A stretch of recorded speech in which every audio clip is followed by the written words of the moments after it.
Praise the Lord. Hallelujah. Can you hear me? Yes. So I don't need to use my mic? Are you able to hear me? I can hear you. Praise God. So, Can I interrupt? Can I switch your mic on for you? okay. In case you don't, just press hold the button until it goes on. Check. Hallelujah. Can we just close our eyes for a moment, please? Heavenly Father, we thank you that you have gathered your children together as a family, each one born from the mother's womb, different mothers, but now we are born again from the womb of the Heavenly Father. Through our Lord and Savior Jesus Christ, who has blessed each one of us with His Holy Spirit. O Spirit of the living God, you were with Jesus and you are with us. Help us to know and understand the mysteries and the secrets that are hidden from the world but revealed to the children of God. Speak to us, Almighty God. Make this teaching, this preaching absolutely easy to understand without any confusion, but with conviction, changing our thinking, changing our believing, that we are rooted and grounded in love and in your word. Thank you, Holy Spirit, as you teach us, you also confirm the message that is being preached with accompanying signs and wonders. Thank you. All glory and praise to you, Lord Jesus. Father, thank you. Thank you for saving our soul in Jesus' name. And all God's people said, Amen. Amen. Amen. So we are going to take some of the scriptures and study the truth. So let's go to John chapter 5 and starting with verse number 2.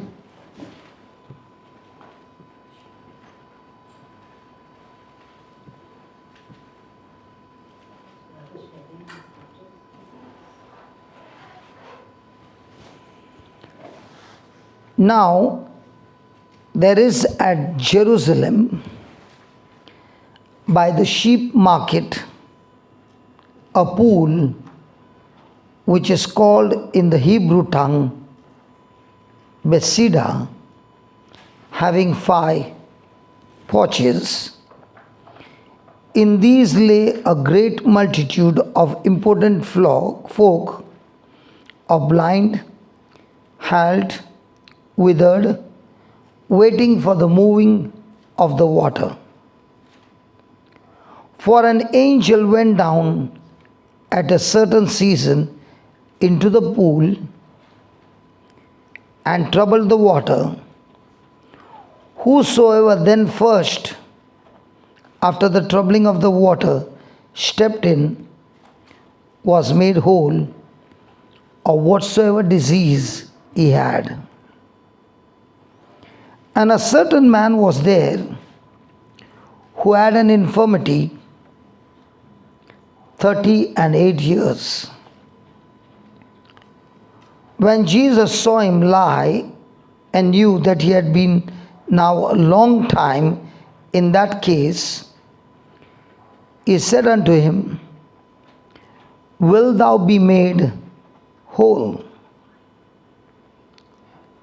The important man answered him, saying, Sir, I have no man when the water is troubled to put me into the pool, but while I am coming, another step down before me. And Jesus said unto him, Rise, take up thy bed, and walk. And immediately,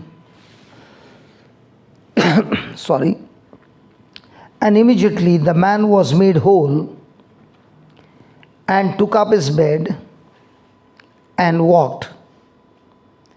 And on the same day was the Sabbath. Praise God. So we find here a man who had been suffering for 38 years.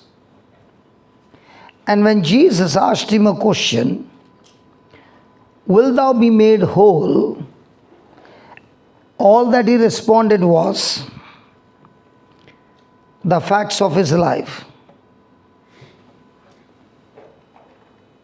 He kept talking for 38 years his current situation, facts after facts, and even when Jesus asked him, he kept complaining about his problems, kept speaking about what he's going through, and all that Jesus spoke to him was, Rise up. Praise God. And when Jesus said, Rise up, take thy bed, and walk, thank you,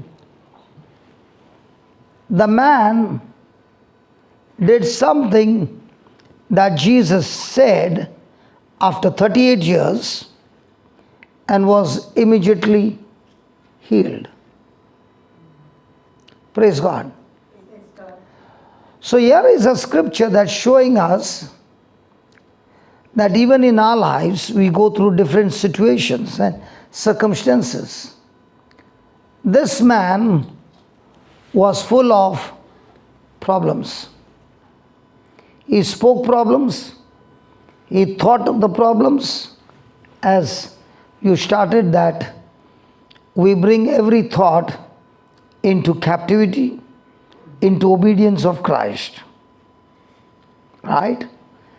We all have thoughts. Every time you're going through situations, circumstances, they are putting pressure on us using our physical senses to think and speak what you're going through. Let's take an example.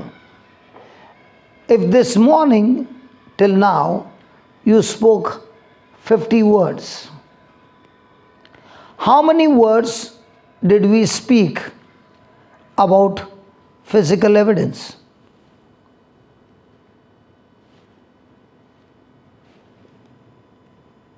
And how many words did we speak about evidence not seen? Which one do we speak?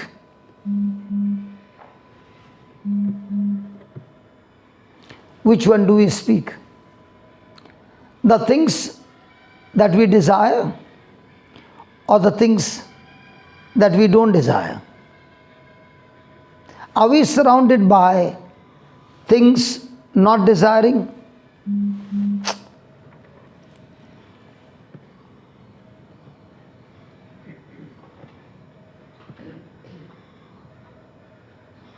Praise God.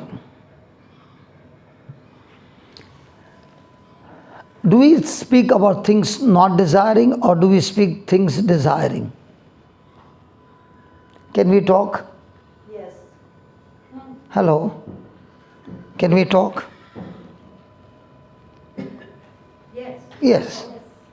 So when we are surrounded by problems, are those problems we desire?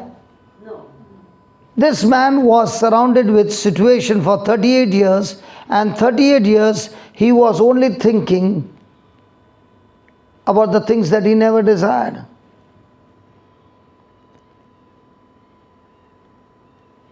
And remember, we are created in the likeness and image of God. When we sang that word, that hymn, I'm just a human. I was born just a human. But the day I got born again, I'm no longer a human. I got Christ in me who makes me supernatural, a new creation. Because 1/3 of me, the spirit, soul, and mind and body, 1/3 of me is Christ. And because I'm in Christ, I'm called to speak like God spoke to darkness. Amen. Amen. When God saw darkness and the Spirit of God was moving over the waters, the Spirit of God never moved into action until God spoke His faith to nothingness and created the light. And you and I come from that family. Hello? Praise God. Are you with me? Yes. Yes. And Christ came and spoke to this man and gave him a word. The man heard the word and responded in agreement to that word, which he did not do for 38 years. So facts ruled over his life, and the moment he heard the truth, he accepted the truth and responded to the truth, and at once everything changed. So looking at this particular episode, we find that there are two kinds of Christians who are born again. There are Christians who are like thermometer Christians, where everything is based on physical evidence even after we are born again. Has anybody ever seen a thermometer? Yes. Praise God. What is the thermometer going to talk to you? Temperature. The current situation. Yes. And the moment even the breeze enters the room, the temperature begins to change. And the thermometer will only speak what it can sense, the current situation. But there are different Christian, another part of a Christian who has a thermometer but never speaks what the thermometer speaks. They are the ones who fix their thermostat on evidence not seen. When Jesus saw a man who was blind, did he speak the current situation, you are blind, or did he say, receive sight? Hello? And which one do we speak? I can't see. Do we speak the current situation like a thermometer, or do we set up a thermostat and we speak evidence not found? Physical evidence not found, but spiritual evidence surely found in the written word of God. And the moment a person changes the dial from current situation called the thermometer and sets a thermostat, the thermostat puts pressure on the compressor and doesn't get it cut off till it comes to the temperature that you have set. Is that right? Yes. Hello, is that right? Yes. Have you been using a thermostat to get your rooms warm? Yeah. Have you been using a thermostat to get your rooms cold? Yes. So, are you in charge of setting the thermostat? Yes. But what about our personal life in Christ Jesus? Do we have a thermostat called faith that works for us? Yes. So when situations come against us, do we use a thermostat or do you use a thermometer? Thermostat. Praise God. A person who uses a thermostat is always living a supernatural life. A person who is speaking like a thermometer, he is living a life called self-destruction. So every day we use words. When God spoke words, thank you, sister. This glass is a container. And in this glass, thank you for giving me a substance called water. In the same way, when you open your mouth and you speak words, they are just spiritual containers waiting to become physical things based on the substance that is in that spiritual container. So if I speak what I sense with my physical senses, then the substance inside that container is not faith, but can be human faith, and human faith never produces supernatural manifestation.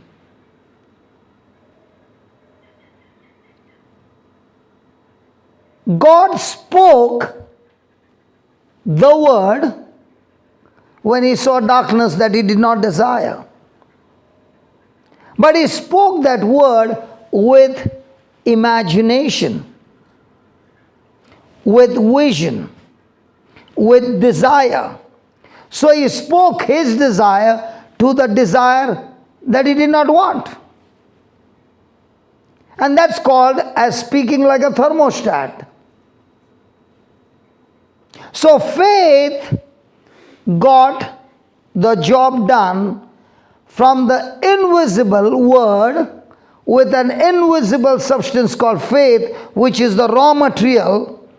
God created the universe, and you and I are born again by the same Spirit of God, restored back to what we lost in the Garden of Eden. Jesus came and restored us back into the Garden of Eden by His Spirit. And that's why we now are restored to have dominion over all things. Praise God.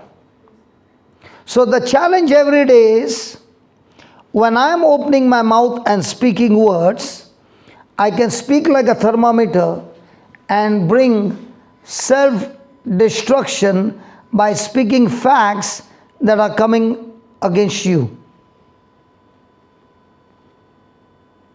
And I can also speak words which are spiritual containers by mixing a substance called faith and speak that faith, and the Spirit of God uses that invisible raw material called faith and brings it to physical manifestation. Which one do we use? A thermometer or a thermostat? One of the most dangerous sentence is going and asking somebody, how are you? Have you asked somebody, how are you? Have you told them not to talk to me, brother? No, I never said a word. Then why are these people not talking to me? Well, listeners. So when I'm asking, can you please respond? It's good to listen, but it's also good to respond so that I know what you're thinking. Praise God. So from now on, are you going to allow facts to rule over your life? Or are you going to allow truth to rule over your life? Facts are things seen. Truths are things not seen but found in the written scriptures. And truth has the power to change every fact of your life. When this man received the truth from the mouth of Jesus and moved into action, what had captivated him for 38 years was gone in no time, and he got completely healed. Let's take some more examples. Let's go to Mark 11 and verse number 12.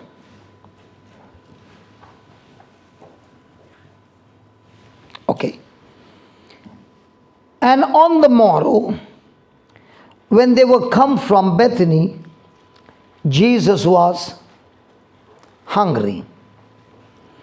And seeing a fig tree afar off, having leaves, he came, if happily he might find anything there on it.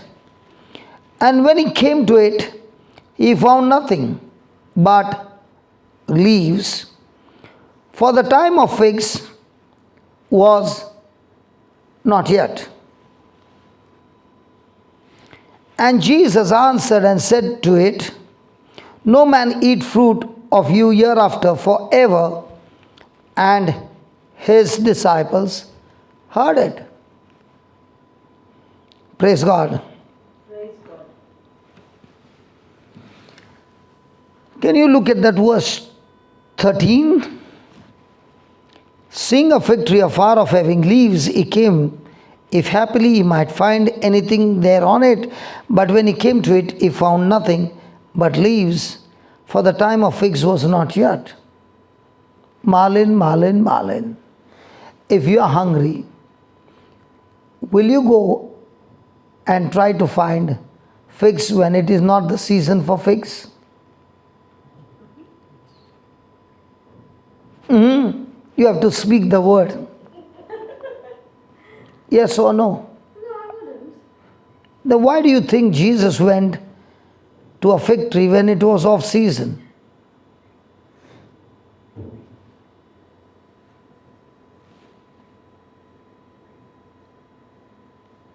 My dear sister,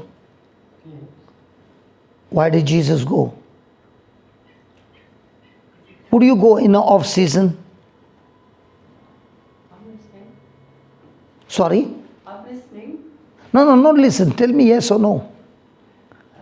Could you repeat that again, please? Would you go to find fruit when it is off season? Yes, I think I would. You will go? When it is not the season for figs? What about my sister who gave me? Thank you. Those figs may have been refrigerated, you see, and kept off season. That's what the word of God says. For the time of figs was not yet. But it could be that they were preserved, and so you can have figs 12 months of the year. I didn't understand. They had a Maybe he has storehouse some too, store. didn't they? Sometimes there will be something else. Storehouse, It is not the season for figs. yes, but they can be preserved. They can be preserved. Preserve on a tree? Well, I never knew. that's a silly question. We know that, but they can be preserved so we can have figs all the year through. Yeah, but this tree, it was not the season for figs. So what are you trying to tell us? I'm trying to tell you that when Jesus saw the tree with leaves, He is the creator who created everything. And the speciality of a fig tree is when it produces leaves, it produces figs together. That's why it's given. Even from a far distance, he saw the tree with figs, with leaves. It was the season then. This tree was producing the leaves in off season. but it was a selfish tree that produced the leaves but never produced the fruit.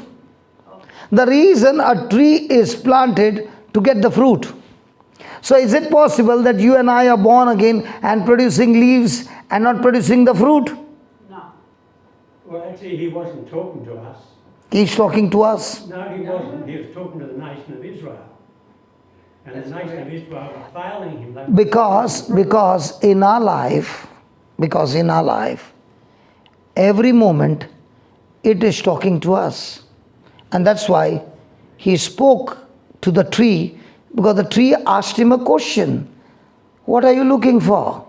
Now you'll say, how did the tree ask him a question? Because the Bible is very clear, Jesus answered. You don't answer when there's no question. Situations and circumstances talk to us. Let me read that again. Look at that verse. Seeing a fig tree afar off having leaves, he came to it, if happily he might find anything there on it.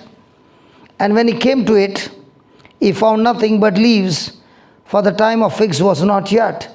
In everyone's life, there is a it that talks to you.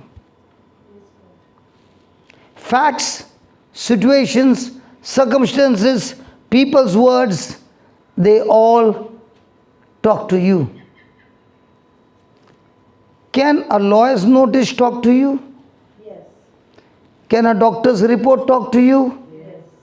Come on. They can give you a sleepless night. Yeah. Can the notice from the bank talk to you? Yes. Can somebody going through a marriage crisis and the spouse spoke some words, can that it talk to you? Come on. Yes. What do you do when it is talking to you?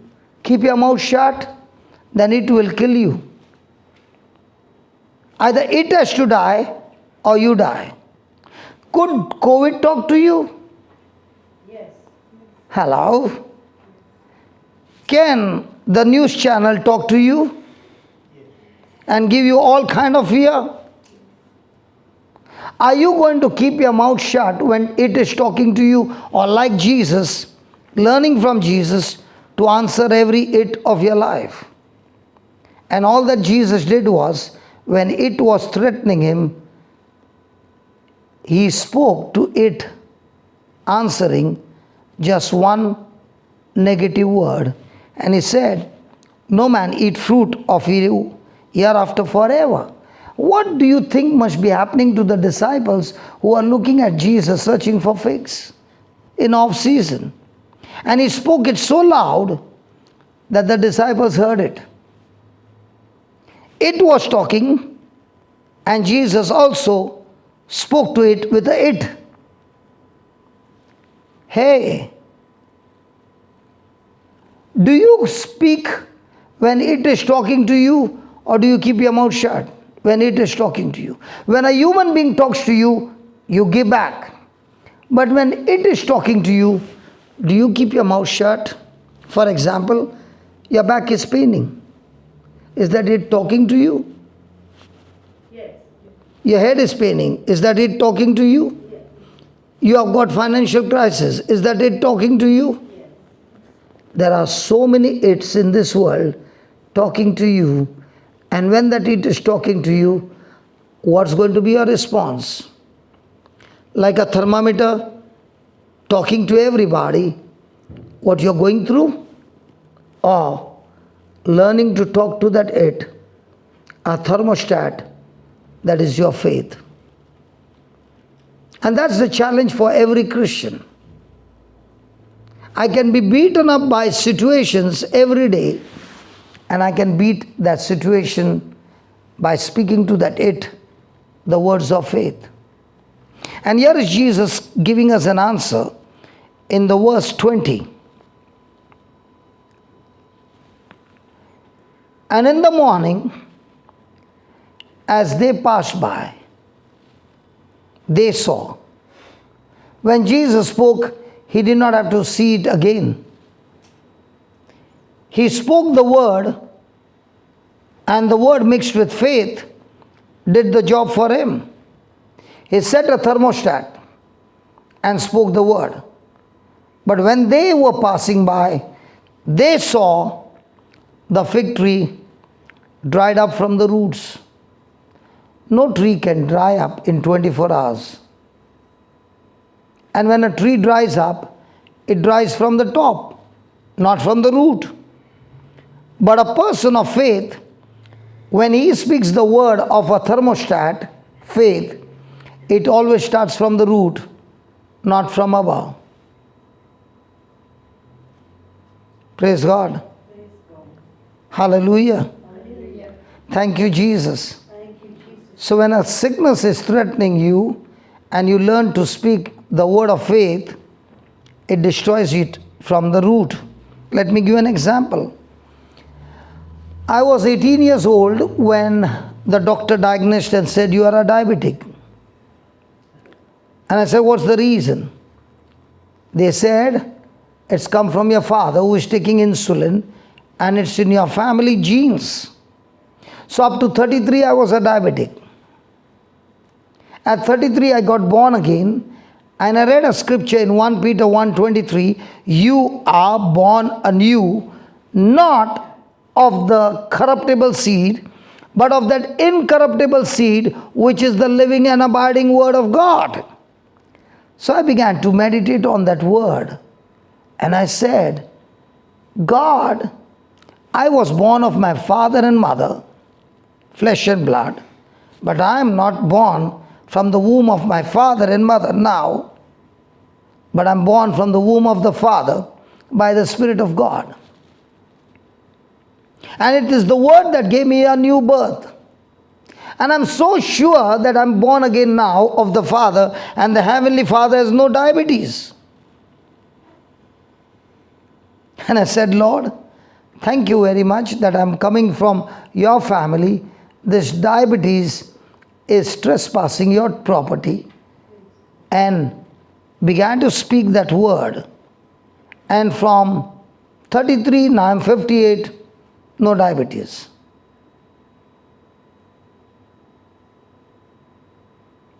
When COVID was going on, I was in Dubai. And people were losing their jobs, people were going in depression. There was so much of chaos. And I would start preaching from 7 o'clock in the morning till 3 o'clock in the morning, round the clock. Because that's the time people needed the word. For 8 months. Going and meeting people with COVID, positive. And faith began to kill sickness and disease. I was visiting people for 8 months. Never got that which was outside to enter in, because now the one who is in me is far greater than the one who is in the world. It's a battle, a fight, a good fight of faith. Praise God. Praise God. And they saw that the fig tree dried up from the roots. And Peter, calling to remembrance, said unto him, Master, the fig tree you cursed is withered away. Do you think Peter said those words just like that? Master, behold, the fig tree which you cursed is withered away. Actually speaking, Peter is questioning Jesus. Hey Jesus, I saw you yesterday talking to the tree. Can you please explain to me how did you kill that tree? I want to know it. Now you say, you mean to say Peter was asking Jesus a question? Oh, surely he was asking a question. And that's why the Bible says Jesus answered. So was Peter just speaking a statement? He was asking Jesus, can you tell me, how did you do it? And thank be to God that Jesus answered. Can you see that? 22. Jesus. Is it there? Yes. Okay. And Jesus answering said unto them. Yeah, it's there. Yes. So if you don't answer, I'll have to look behind to check. Did Jesus answer? Yes. Did he answer Peter? Yes. Hey, he did not answer Peter. Answer to them. Are you included in that them? Yes. Correct. No, not at all. No, he wasn't talking to us. He was talking to the nation of Israel. I don't know about that, brother. Yes. But if that is them, I'm included in that them. Matthew, Mark, Luke and John are for the nation of Israel. He was talking specifically to them. Okay, today I'm going to speak to those sicknesses, and you will see that what I'm speaking from here, that sickness will die. No, brother, you're wrong. Okay, You're wrong. That is not correct. okay, We have brother. a dispensation of grace. And we, Okay, let me continue, brother. Right, you continue. Yes. So Jesus answering said to them, have faith in God. When he said have faith in God, he is saying have the faith of God, or have the God kind of faith. And now he explains, what do you understand by the God kind of faith? He said have faith in God. When he said have faith in God, he's saying, when I use the God kind of faith and I cursed that fig tree and I spoke that word to that thing that was a selfish tree that produced leaves but not the fruit, Jesus said, I am the true vine and you are the branch. Every branch that does not bear fruit, my Father who is the gardener will cut off that branch and throw it into the fire. Yeah, but signs actually were predominant at that time. You have to understand that, brother. You know what? Signs were predominant. You know what, sister? A lot of the signs have ceased actually when the word of God became complete. You know what, sister? Grace.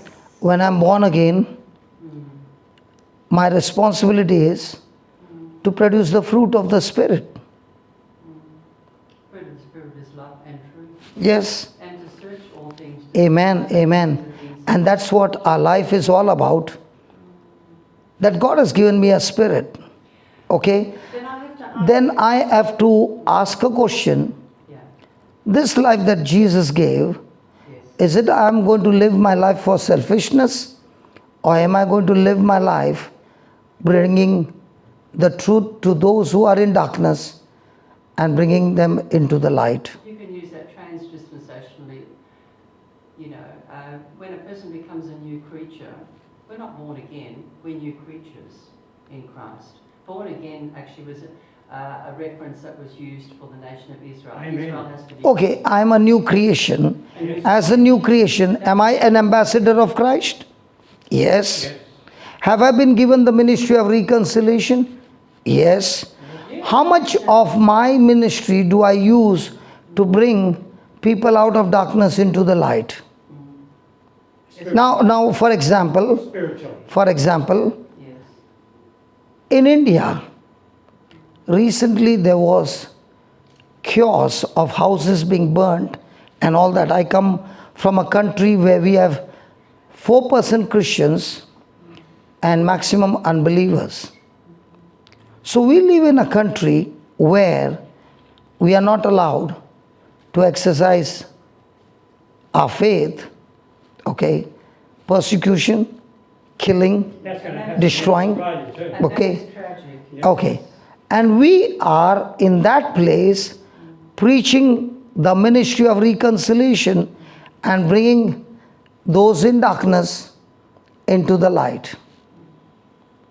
And for us, that is an assignment, that is a purpose for which God made us a new creation. So what the apostles started, we are called to continue and bring the lost into the kingdom. Under the Apostle Paul. The Apostle Paul was not one of the 12. No. You can't He- reconcile him actually into Israel's ministry. Two different ministries, two different situations.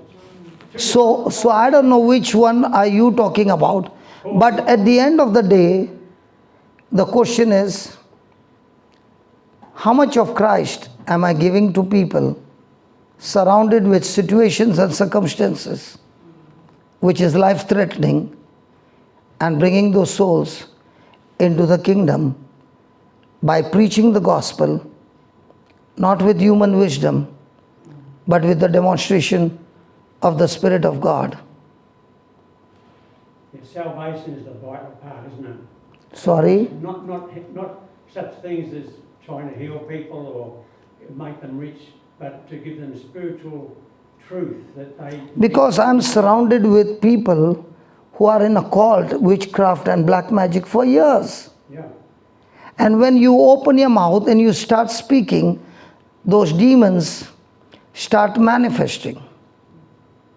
And when those demons leave a person, that same person who has been a fanatic is now so sober that he begins to become a new creature, and he is now reaching out to his own community, facing death sentence, his house being destroyed, but now he has found Christ Amen. in his life. Amen. And that's the life we live. Praise be to God. I'm very familiar actually with the demonic ministry too, because I was involved in that. Sorry? I was involved actually in the deliverance ministry Okay. a number of years ago. Okay. Okay, but since I have come to an understanding, a much clearer understanding. Yes, I was a Christian, but there were a lot of passages in Scripture there which apparently there was quite problematic about the demonology, etc., etc. And the more I searched out the Scriptures, and more I came to an understanding actually of the word rightly divided. I found out actually that we need to be very careful when we're in this ministry, because you can add 7 demons more after you've cast them out. Absolutely. I'm doing it for the last 26 years, and I'm doing it in Africa as well. And praise God, I've been victorious all my life. Yes. But you still need to be very, very cautious. You've got to remember. When I remember that Christ is in me, and He is the one who is controlling my life, and the Spirit of God is leading me, I have no fear.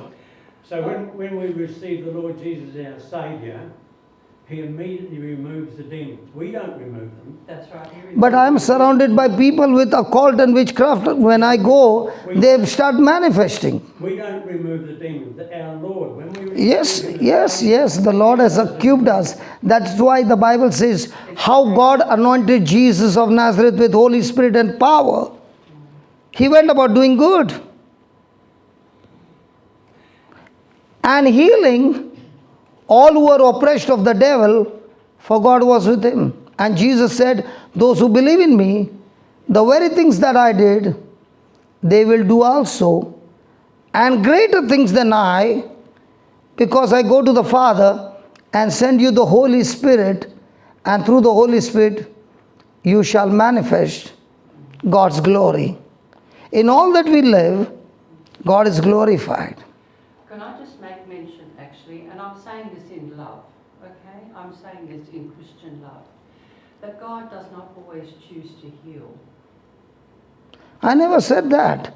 My job is to preach the word, and God sent His word and healed and delivered the people. My job is to make people understand, to change from human faith to God kind of faith.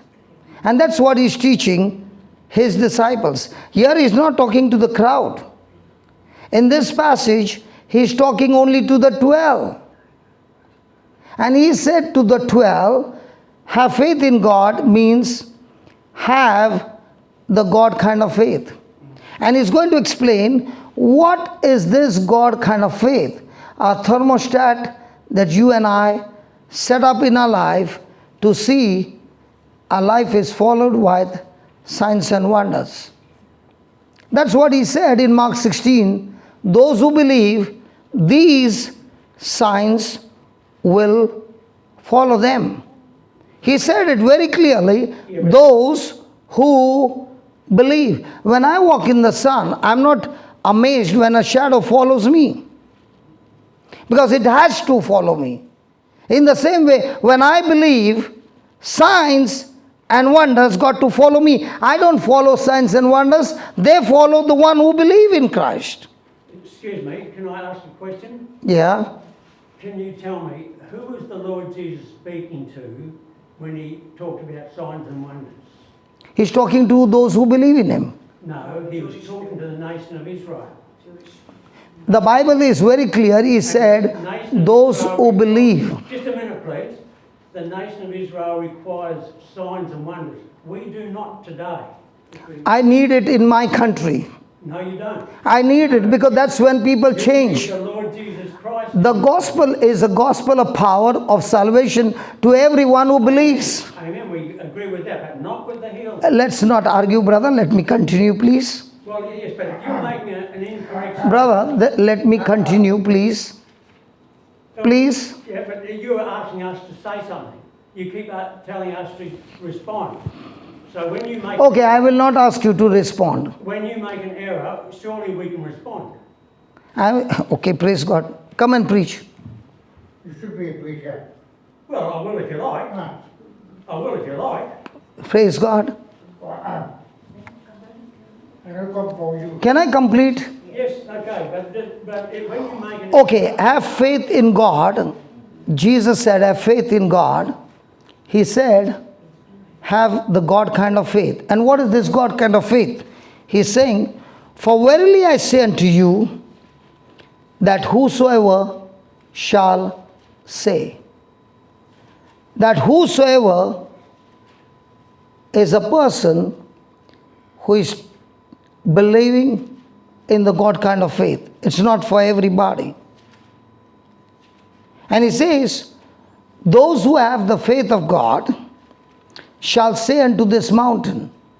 He never said, pray about the mountain, but he said, say to this mountain. So when it is coming against you, situations are coming against you, circumstances are coming against you, demons are coming against you, we need to open our mouth and speak to the mountain. Mountain is your problem, your situation. Are we the people who say, or are we the people who pray? He said, if you have the faith of God in you, then you shall open your mouth and say. And there are two things he told you to say. First, tell that mountain or tell that situation or tell that circumstance that is coming against you what to do. And two, tell that mountain where to go.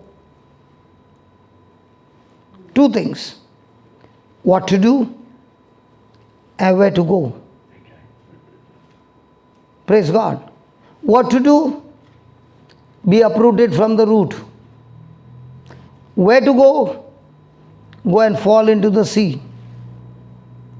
And when you say these words, he says, do not doubt in your heart. So these words of this kind of faith does not work with head knowledge, it works through heart knowledge. You cannot understand with your head knowledge, but surely you can understand through the Spirit of God giving you heart knowledge what to do with situations that are coming against you. Praise God. Praise God. Hallelujah. Hallelujah. So he says, do not doubt in your heart. What's the difference between believing in the heart and believing in the mind? Let me give you an example. If I had $10 and I spent $7 on a poor man, how many dollars would I have? How many dollars would I have? 700. Now one is saying 3, another one is saying 700. You spend 7 out of 10. How many will you have? Out of 10, you spend 7, there's 3 left. 3 left. Now, this is what we learned in the world. But Jesus said, when you give, it shall be given unto you, good measure, pressed down, shaken together, running over, men shall pour into your bosom. Now, my question is, do I believe that scripture?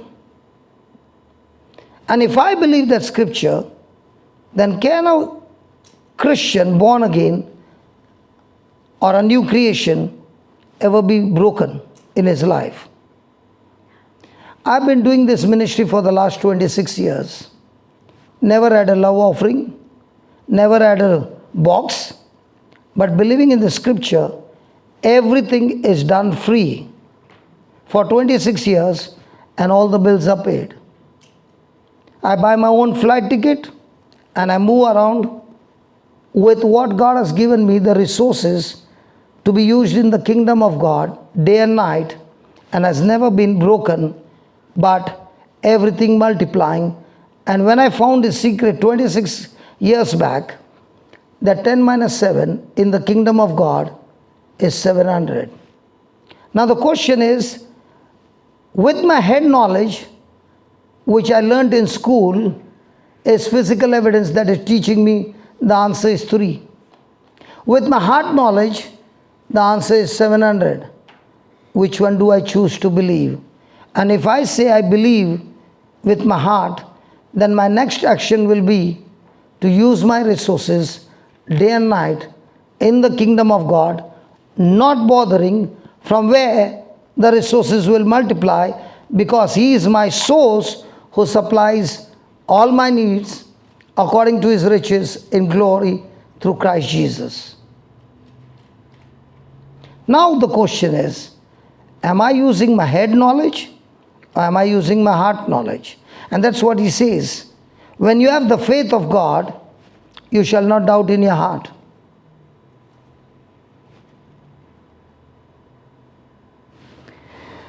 And when you don't doubt in your heart, but shall believe that those things which you said shall come to pass. Wow. That means, if I believe with my heart, and the words that I spoke to my it and my situation and my circumstances and to the mountains that are threatening me, praise God, those words will go and kill it. And before it kills it, there is going to be a sowing time and reaping. For example, I spoke to the mountain, and the mountain is still looking at me and saying, hey, I'm still here. I'm not moved. Do you know what happens? The Bible says, when Jesus spoke that word to the tree died from the root. Roots are unseen. In the same way, when you speak to that sickness and that situation that is coming against you, your words will go to the root. On the outside, you can see the mountain. But deep down, your words are eating up the root from within every day. And as you continue to speak and believe and give God the praise and the thanks every moment, the mountain is being eaten and being eaten and being eaten. And praise God, there comes a day that there remains only a shell. And one fine morning, you see even the shell is collapsed because of using the word of faith. There was a pastor in a particular church who would be preaching on faith, and his favorite topic was faith, and he would preach faith week after week, and people began to come in and began to understand the principles of faith. The crowd began to increase and increase and increase. The church became small, so he used the parking lot and got extended. Now there came a time when there was no more space. And the old members were angry with this pastor because he had used all the space and new members kept coming.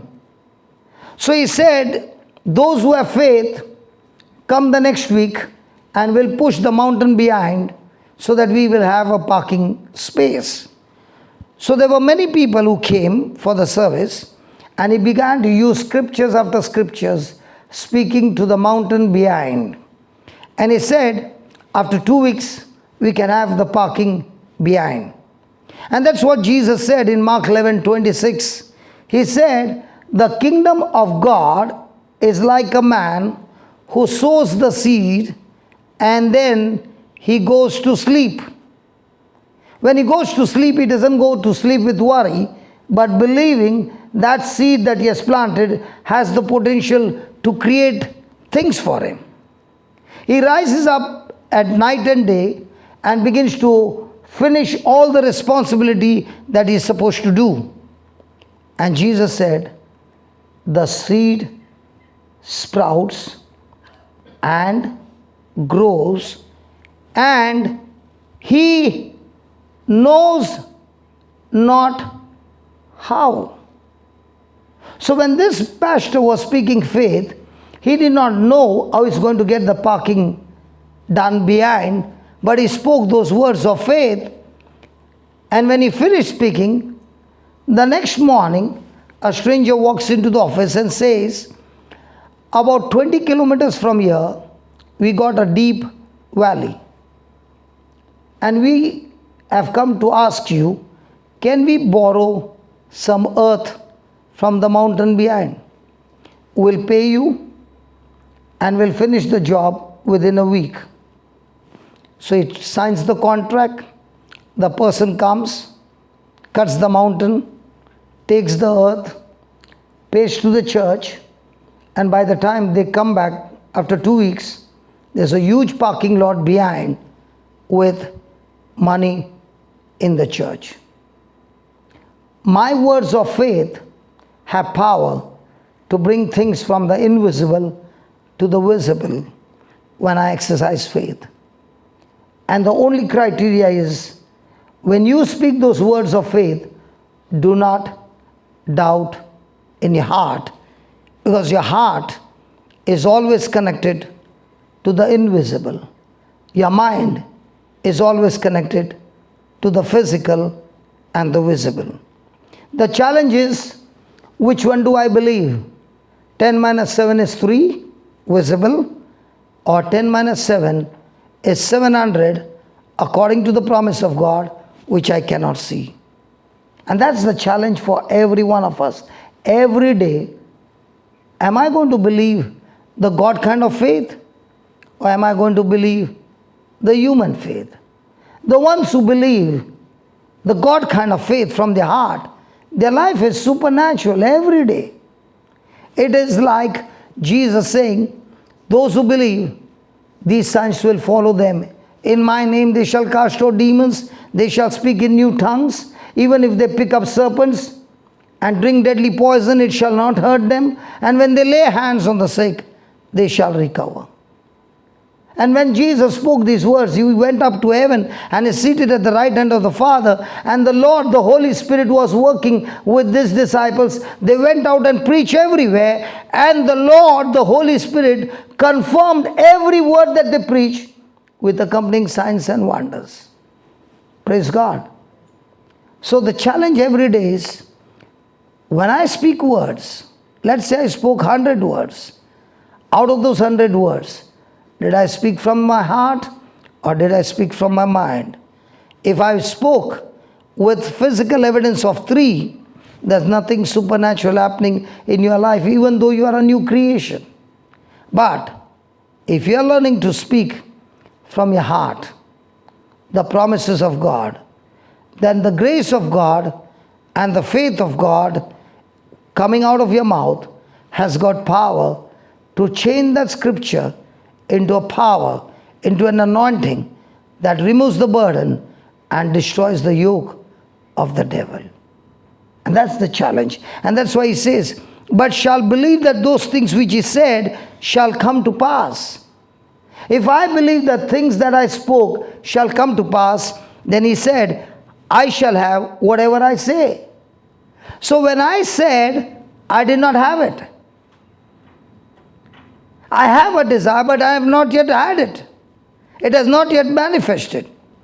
But when I spoke those desires, then those desires that I spoke with believing in my heart will bring forth those things that I desire.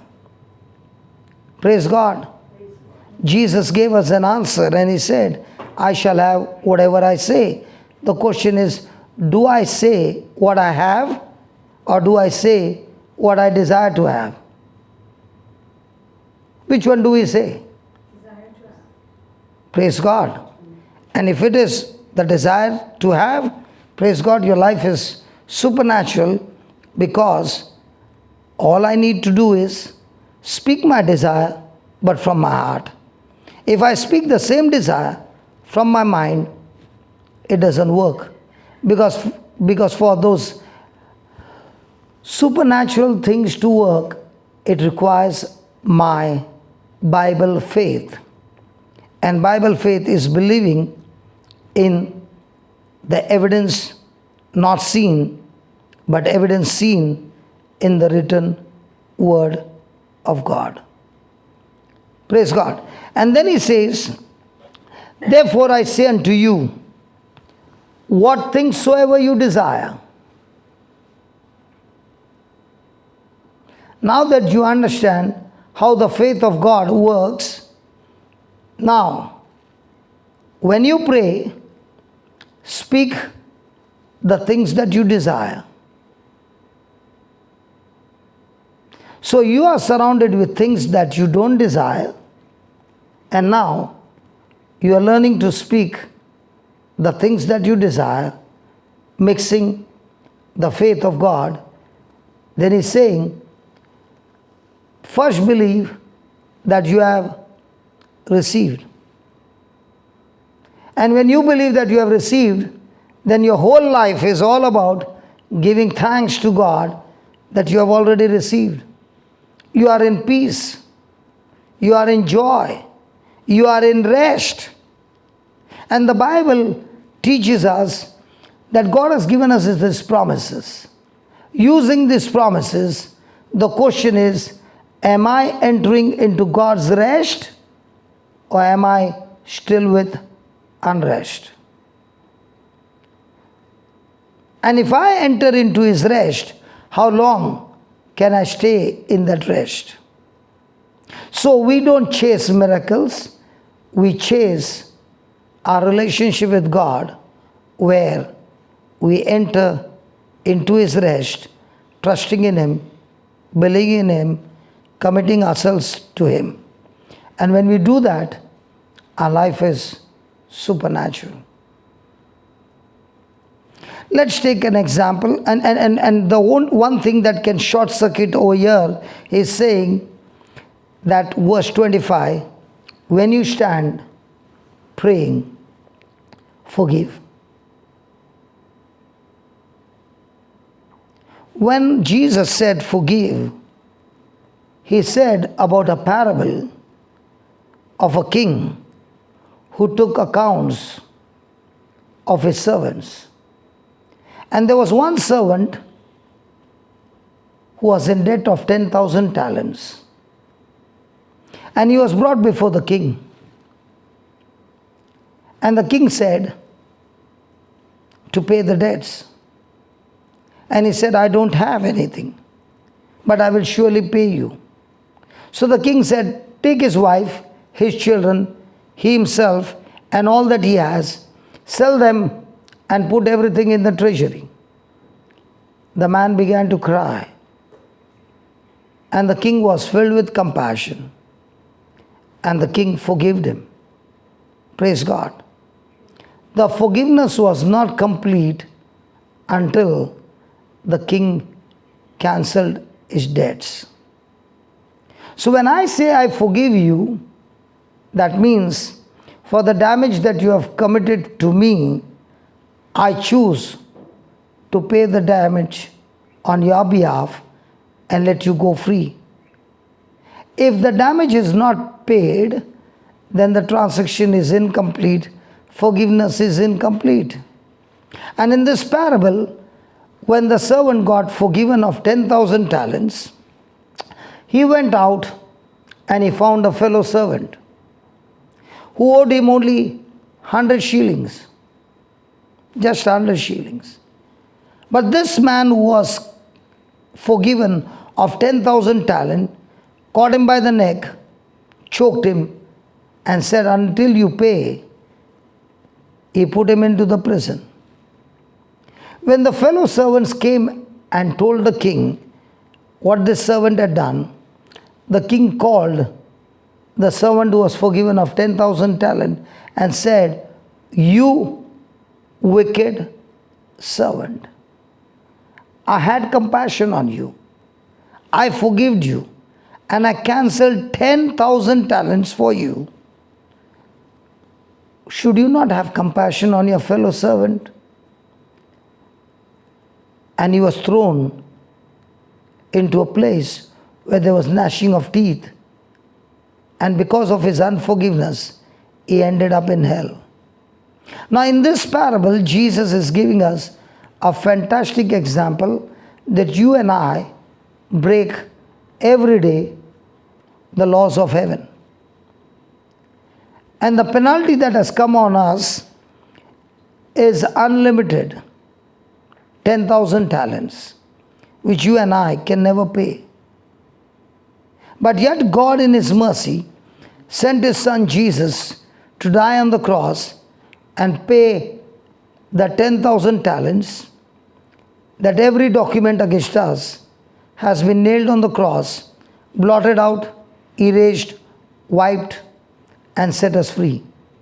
So having received a forgiveness of 10,000 talents, now can I consider that and be quick to forgive others? Praise God. And that's why he says, when you stand praying, forgive, because each one of us are forgiven of 10,000 talents. We could never pay our debts. The debts were paid by the blood of Jesus to set us free. Amen. And having received this forgiveness, it's so easy to forgive those who come against us. And that's why the Bible is all about what do I consider in my everyday life, in my relationship with God, and in my relationship with others. If I understand how much has God forgiven, then it is easy for me to forgive. And that's why, having paid the penalty by Jesus on the cross, he is going through a situation where he has been stripped naked, and his clothes are being they are gambling for his clothes, and Jesus is on the cross looking at them. And that's the time Jesus opens his mouth and says, "Father, forgive them, for they know not what they are doing." How can Jesus say, "Father, forgive them"? He can only say, because he paid the penalty for us. So when a person is forgiving somebody, he pays the penalty for the guilty and allows that guilty man to go free. That's when the transaction is completed. If the penalty has not been paid by the person who is forgiving, then it's not forgiveness. The penalty has to be paid. And thanks be to God that Jesus paid the penalty, and he could say to his Father, "Father, forgive them." And that's what he says. When you stand praying, forgive if you ought against any, that your Father also, which is in heaven, may forgive you your trespasses. If I can remember and consider throughout the day that I've been forgiven of 10,000 talents, then it is very easy to forgive anybody who has done anything by this word. Praise God. So, the verse number 22, 23, 24 works on my behalf if only I qualify with verse number 25. If I miss out 25, then it's like a beautiful place loaded with everything, but the main fuse blown off. And when the fuse is blown off, nothing works. In the same way, as a Christian new creation, when the love fuse is blown off, faith can never work, because faith works through love, and not a human love, the agape love, the one-sided love, a love that is not based on emotion, a love that is based on action. Praise God. Thank you, Jesus. Let's take another example of a thermostat Christian. Sorry, can I just interrupt you? The word 25 and 26 says, if we forgive, God will forgive us, right? Yeah. Okay, can you, sorry, I'm just asking you. Can you just explain in that case, Colossians 3:13, please, if you don't know. Colossians 3:13. Yeah. Okay.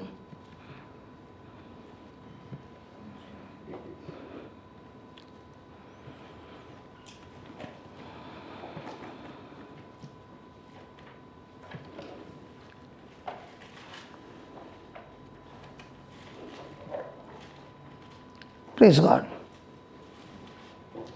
Yeah. Forbearing one another and forgiving one another, if any man have a quarrel against any, even as Christ forgive you, so also do you. Right? Under the law, I have to do first, and then God will move. For example, can you give me Deuteronomy 28, please? Colossians 3:13 says that Christ forgave us, that's why we have to forgive. And what Mark 11:25-26. So that's why let me give me a chance. I'll share with you. Can you give me Deuteronomy 28, please? Which number? Deuteronomy. 28 verse 1. Thank you for this question, sister.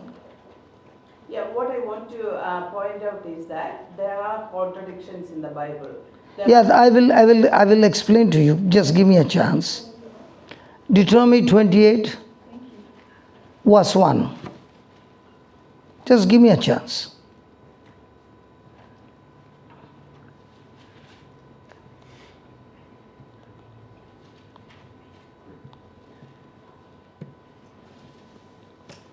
Can you please read it, sister? 28:1. Yeah. And it shall come to pass, if thou shalt hearken. If what? 28:1, right? Yeah. And it shall come to pass, If, it shall come to pass. then the next line. If thou shalt If you or thou shall.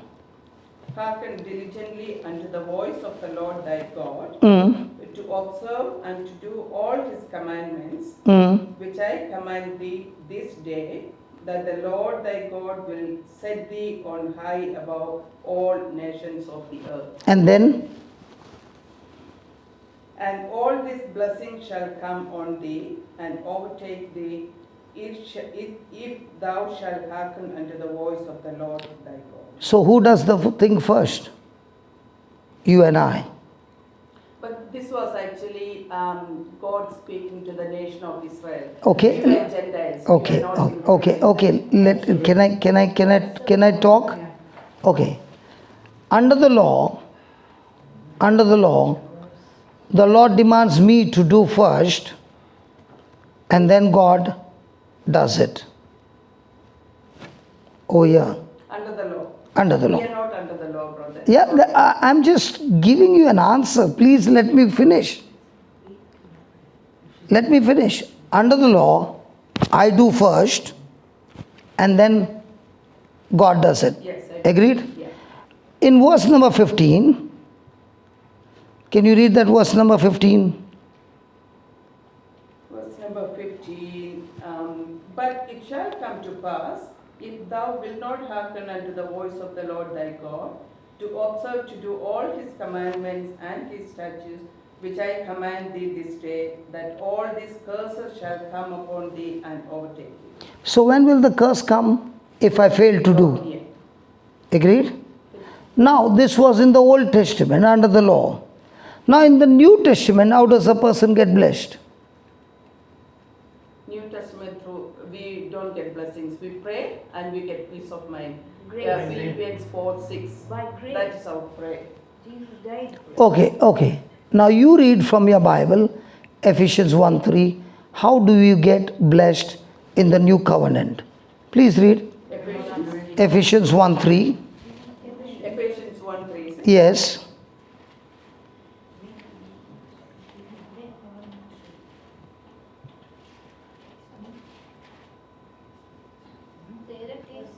Blessed be the God, the Father of our Lord Jesus Read Christ. it slowly, please.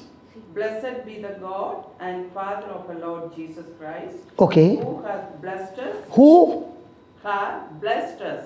with all spiritual blessings in heavenly places in Christ. So how do you get blessed in the new We are covenant? already been blessed. Once we are saved, So how did you get blessed? By your works? no, So did you get blessed by the works of Christ? no. Huh? Grace, by grace. Yeah, by the works of By Christ. grace through faith. Hello. Where did you get that grace from? From the finished work of Jesus on the cross. Now you go to John 1:17.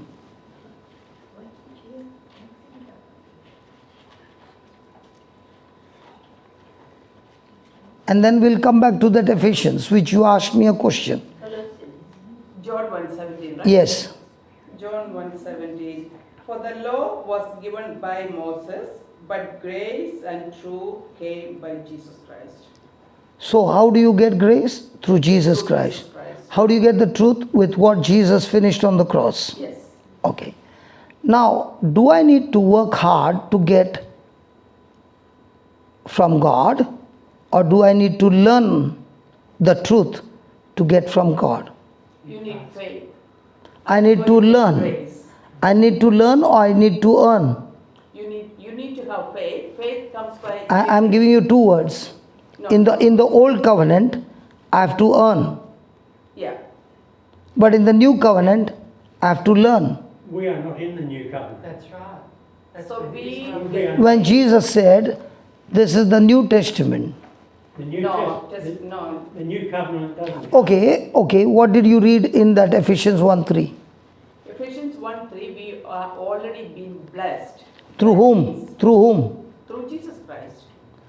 So did I get so now did I get blessed freely? Yes. Yes. Now when God said in the Garden of Eden, blessed, he blessed Adam. Yes. And he said, be fruitful, multiply, subdue, replenish, and have dominion. Correct? So when he said that word, that you and I are blessed with some spiritual blessings or every spiritual blessing Every in Christ Jesus. Right? So now, under the law, I have to do the work. Yes. Under the law, you have to do it. But under Jesus, grace Free. blessed me before I could do any work. Through grace. Yes. Yes. Did you get up till here? Yes. Okay. No work, just grace. Just grace. By believing in what Jesus finished on the cross. That's right. Agreed? Now, how do I get this grace? You get the grace through faith. No. How do I understand grace? Go to 1 Peter. Go to 1 Peter or 2 Peter verse 1, chapter 1, 2 Peter chapter 1 verse 2. But grace is a free gift. Free gift. Yes. I agree. I agree, sister. Grace is a free gift.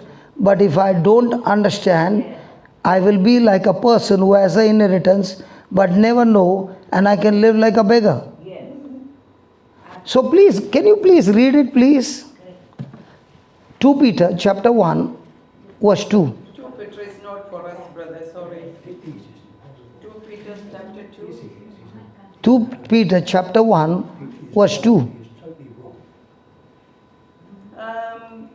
Chapter 1, 2. Yeah. Grace and peace be multiplied unto you, Read slowly.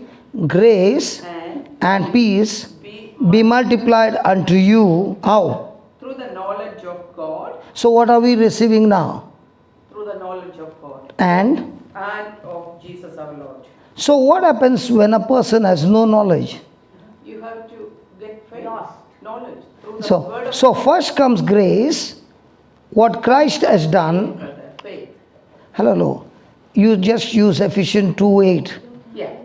By Faith. grace, Through grace. through faith. You are saved. No, first comes by grace, Through faith. through faith, you have been saved. Yeah. So we need to have faith first.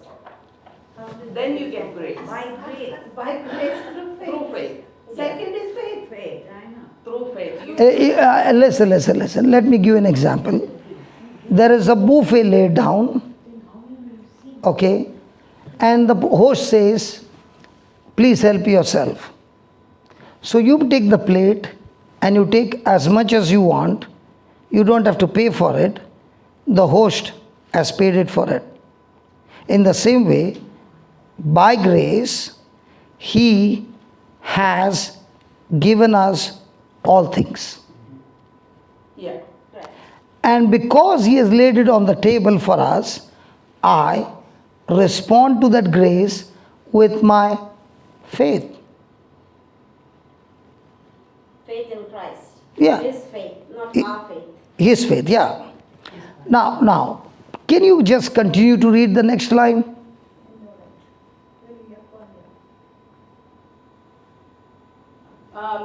Verse 3, you mean? Yeah. According as his divine power hath given unto us all things that pertain. Go slow. According as his divine power Which is called grace. hath given unto us all things. So has God given you all things? This is objection. This second Peter is actually not. There are contradictions in the Bible. This was my point. So this is actually Peter talking. Yes. So Peter is talking to the nation of Israel. Amen. If you want to know, so You know what, sister? That scripture, no, listen. That scripture speaks about all things that I need to live a godly life. Okay? God has already that's put. then one verse of the scripture. If you want to know who Peter was writing, you should actually read the first Peter first sentence. You know He was what? writing to You the know what? nation of Israel. You know what? When I take that scripture for myself, 26 years, that scripture is saying everything has been given unto me, and God the Father has deposited everything that I will ever need to fulfill His purpose and assignment into my account. And then He says, to withdraw from that account, He has given me His great and precious promises, that through these promises I will escape from every corruption that is in the world by lust. And very important, those promises will get me into the divine nature of God. I come from a life of gangster, 33 years. I was living in a world, club life, gang life, fight life, violence. That was my life. Never wanted to go to church. I never came to church. I was brought to church. I was manufacturing diamond tools in India, and the business was going extremely prosperous. But I used the resources to live a devilish life till I lost everything and I lost my mind, that I did not even know who I am. I could not recognize my wife, my children. I was brought to church. And the word was being preached. And when this word was being preached, I said, God, give me one chance. I ask from you one chance. I want to live. I don't want to die at 33. Death was so close at hand. And when I pleaded to God, thank God, He did not heal me instantly, but He started the process of helping me to know the scriptures. And from there began my journey to learn the scriptures, that every word in the New Testament, I said, you have written it for me. And I began to use that word day and night. And I'll give you an example. When I went into depression, this neck of mine was not like this. It would be like this the whole day. And the priest was preaching. He said to my wife, take him home, he is completely healed. Now, there was not one symptom that said I was healed.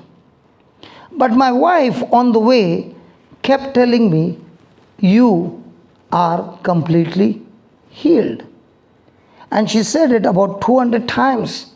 The next day morning, she told the children to say the same. And now they were speaking words of faith day and night, that Dad, you are completely healed. Dad, you are completely healed. Dad, you are completely healed. They did not speak what they saw. They spoke what they desired to speak. And on the 5th day, I called my wife by her name. She quickly went and brought the 2 daughters and said, who are these? And I said, these are our daughters. What's their name? I spoke their names. Then she asked me a question, who are you? And I said, I'm your husband. From then began my journey. I was supposed to be dead at 33. And when I told God, give me one chance, I'll live for you. It's been 26 years. And in this 26 years, on the 5th day, that neck which had this issue got instantly healed, and it's been 26 years, my neck is all right. I realized that these scriptures, I began to use it, that what the 4th verse says, so that using these promises, you shall be a participant of His divine nature. So when I began to understand that promises of God are supposed to use to change my nature, to change my character, I began to use those words. All my life I wanted to stop my sinful life because it destroyed my family, it destroyed my marriage, it destroyed my children, it destroyed my finances, it destroyed my health. I could not stop. But then, as I began to understand the promises of God, I began to realize the more and more I study the word of God, the knowledge began to increase. And when knowledge began to increase, grace began to multiply. And now, when grace began to multiply, I responded with what I learned from God. And now I began to find grace plus faith made the huge difference in my life. And in 26 years, when I look behind, I can never ever imagine that this was God's plan in my life until I discovered it by living every day on the Word of God. And that's why day and night, without a single day holiday, I go across the world to tell the world, this God who loved a person like me changed my life from extreme darkness to extreme light. And that's my life. That's scripture. Yes, brother. I'm happy you talk like that. I don't read the Bible like a doctor. I read the Bible for personal relationship with the Lord. Absolutely. And I did get all the curses you can imagine in my life. Today I get all the blessing that I get so much that I'm over-satisfied. That's exactly what you are saying. I come from darkness. The Bible, we use it to build our relationship with the Father whom we have not seen. Absolutely, brother. And today I couldn't understand why so many. One is right about the Bible, Exactly. but he did not talk about the relationship with the Lord. And I'm here to share my relationship with Yeah, I God. know. Yes. That's why I follow you. And because of that relationship, I can step into the zone Yes. where I will never be able to come back alive. You know, I'm surrounded with people who are unbelievers. We are 3% in the whole country. What do you expect us? To be hunted. And it is that relationship with Jesus that makes you run for Him day and night. Amen. Yes. Thank you, brother. Thank you. It's that relationship. And that's what he says. That God has blessed you with everything. I do not have to bother about my tomorrow because it's in my bank account of God. 26 years, I have never ever taken a love offering in any country that I go. Why? Because I have a relationship with my God. I believe that my God shall take care of everything when I walk with Him hand in hand every day. I left my home on the 8th of May. I will reach home on the 15th of December. Why? Do I get paid for it? It is my relationship with my God. And my wife, who when I go back home, she will not even ask, how much money did you bring? That's our relationship. She says, for me, you were dead when you were 33. This 26 years is a bonus life. And I will let you go because God saved you for a purpose. And I will not hinder in that purpose. That's a relationship. We learn the Bible to build our relationship with God as a father and a son. And in that relationship, we can see how people's lives are being changed in no time. Because when they see that relationship, there are people who have never had a relationship. Families with chaos, children with chaos. But now, when you learn that relationship, your life is not to debate, not to argue, but to share with one another what the Lord has done in our life. Thank you, brother. Thank you. Yes, thanks so very much. Hallelujah. Regarding that forgiveness, okay, go to, now, did you read that? The law was given by Moses, grace and truth came by Jesus Christ. Now, go to Galatians 3:13.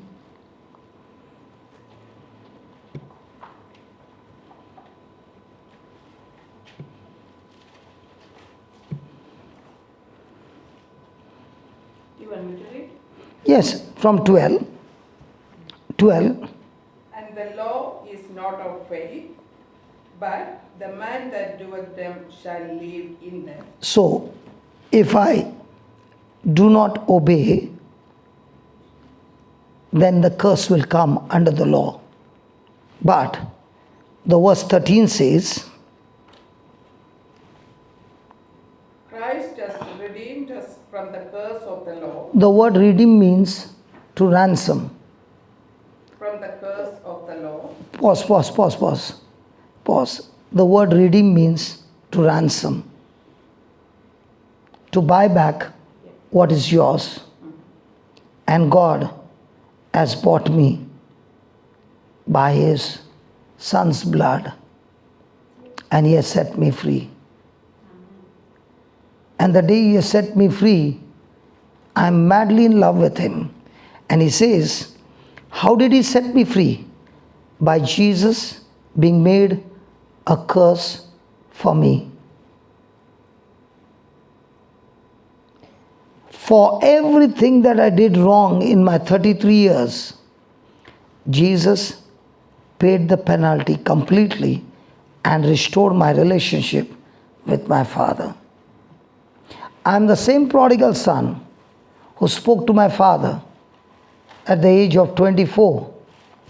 What you earn in a month, I earn that within few hours. I don't need to stay in this house of rules and regulation. And I picked up my bag and walked out of the house. But when I used that money for my sinful life, I came to a place that I had no money to eat food. I was on the street. And when my father came to know, he came and rescued me by paying all my debts. Without asking me a question, were you not the one who told me that you earn within few hours? He never said any of those words. He just paid all the debts and walked out, setting me free. That's why I understand the Bible looking at my father and mother. It's a relationship. And from then on, I began to realize I was destined to go to hell. There was no doubt that I could be saved. And this Jesus shed his blood, paid the ransom on my behalf, and bought me back. I don't belong to me at all. He has purchased me.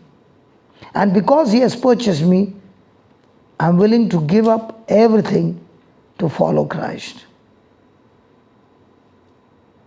It's a relationship of love. Money, no place. Souls, that's the place in my life. If somebody has to ask me, hey brother, how many people have you touched? I can say millions. If one man began to live his life in a relationship with the Father, and I discovered I never chose. I'm a businessman who is all the time looking at money.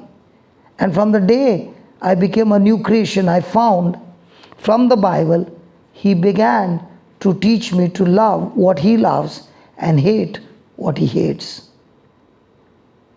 And from then on, my relationship changed. The top priority in my life is a relationship with my Father, and how many souls can I win every day in my life. That's all. So that by the time I finish my race, I brought so many into the knowledge of Christ. And that's why he says, Christ has redeemed me from the curse of the law by being made a curse for me. For it is written, cursed is everyone that hangs on a tree. I don't get blessed because I did good. I get blessed because I believe in the one who did everything for me. Praise God. Praise God. And what you asked me in Ephesians, what was that? Colossians Colossians 3:13. 3:13. 13, 1, 3. Okay, before we go to 3:13, can we go to 2, chapter 2?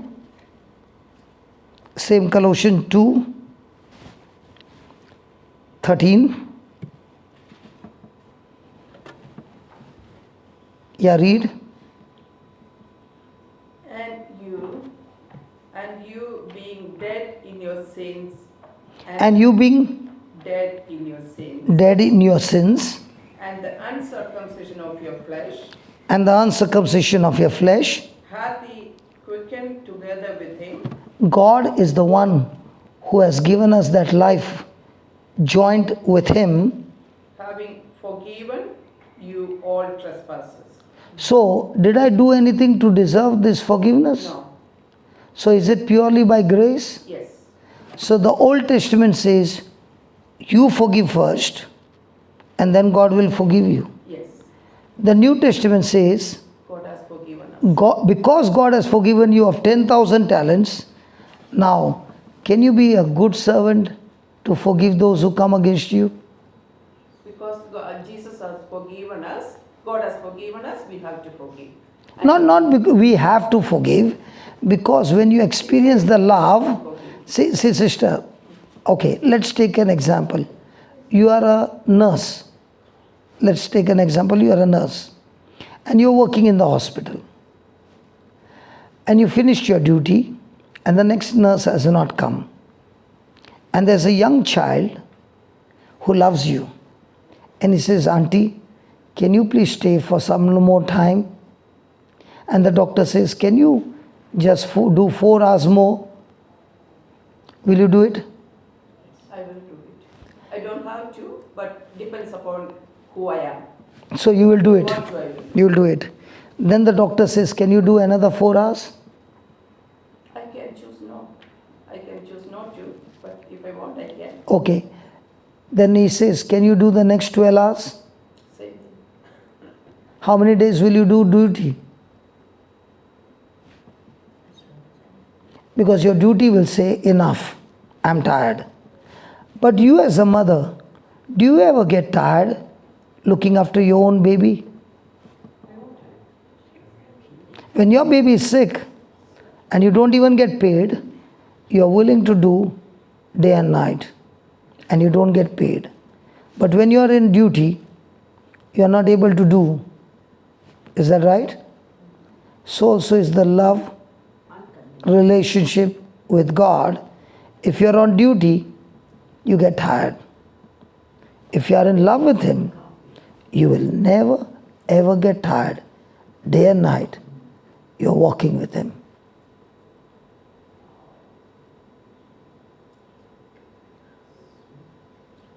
So what are you trying to say? I just want you to explain, if you can, those two differences. Okay. Contradictions. So in the Old Covenant, in the Old Testament, Yeah. you do first and then God will do it. Yes. In the New Testament, grace and truth came from Jesus.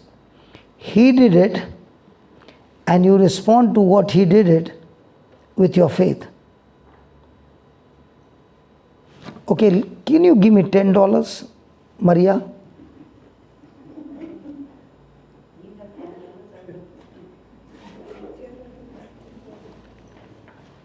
$5. Okay, $5 is okay. You won't get it back. Doesn't matter.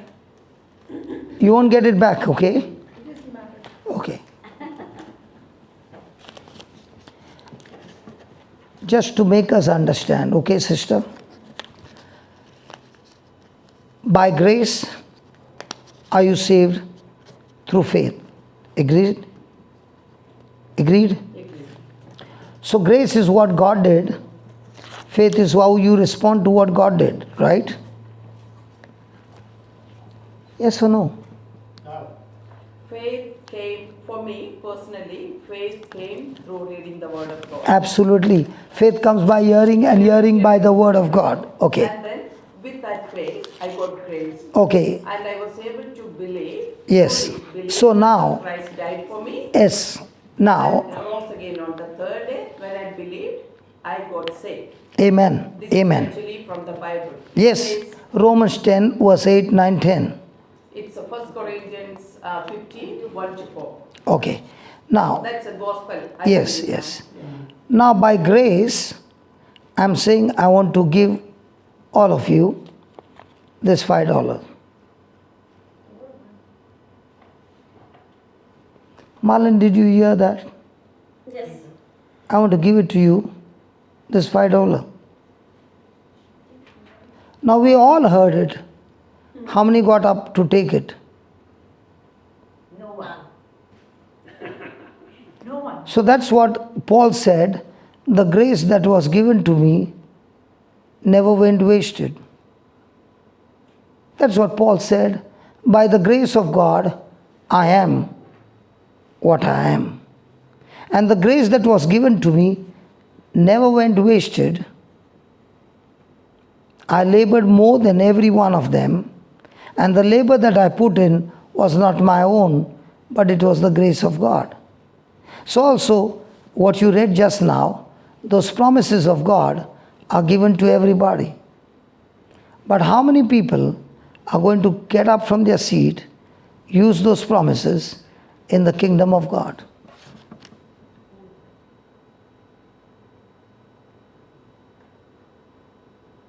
How many people are going to step out with the faith that you received? That faith comes by hearing, and hearing by the word of God. So how many of us are going to use that faith in our everyday life? Are we going to say the prayer and say thank you? Or are we going to step out of our comfort zone and use that promise of God and get going to comfort others who are in affliction?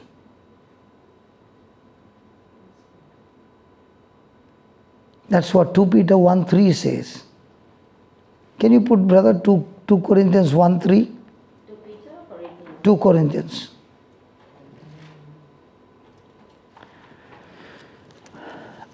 Nobody came to take your $5. Go and get it. You go and get it. Maria, just give it to her. It's Maria because she didn't give Please give it to her. Thank you, sister. Thank you, sister.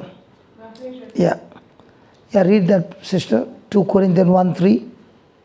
Blessed be God, even the Father of our Lord Jesus Christ, the Father of mercies, The Father of mercies and the God of all comfort.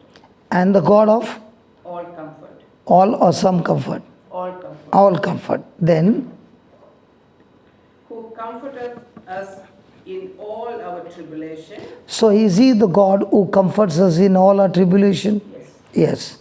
Then, That we may be able to comfort them. so are you supposed to comfort others, or God is supposed to comfort others?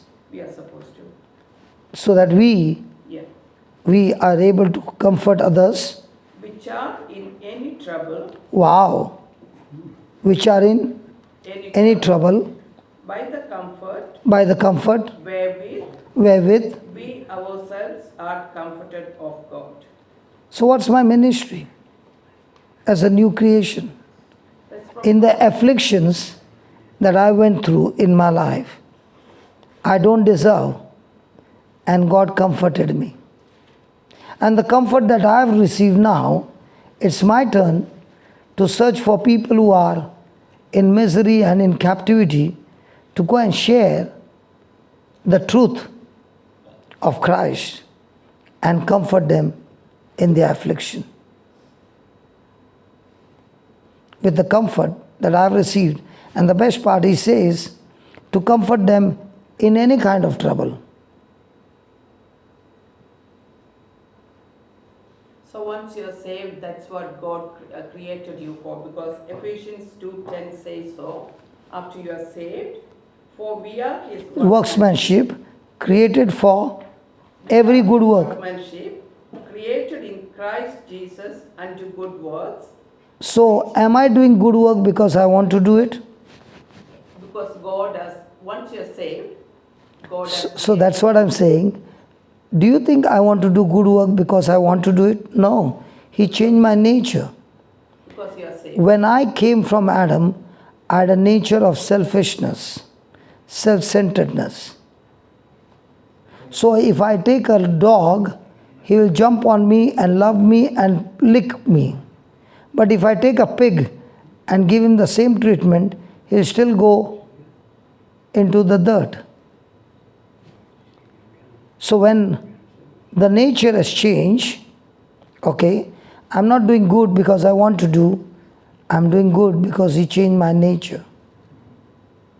And because of which, now I'm able to go and do good work, and that good work also is not my own, it is the grace of God, it is the faith of God in which we do. And therefore He says, this is purely a gift of God. No one can ever boast. It is not of work, but it is a gift of God. Yes? That's exactly what it is. But in, sorry. Yeah. In James 2:26 it says otherwise. So this is What does it say? Just put it. So now you read like it's a free gift and no one should boast because it's a free gift. Yeah, James 2. James 2:26. Okay.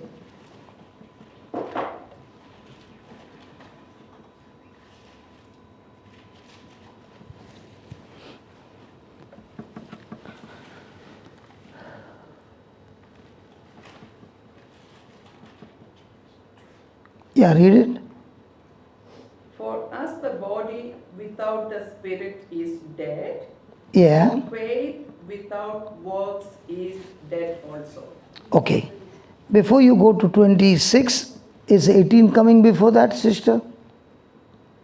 Yeah, So let's read 18 so that we understand 26. yeah. A man may say, thou hast faith and I have works. Okay. Show me thy faith without thy works, and I will show thee my faith by my works. Praise God. Now, when I said in these 26 years I have not taken love offering, why am I saying that? Because I believe 2 Peter 1 verse 2, 3 and 4. It has been deposited in my account. So I will show you my faith with my lifestyle.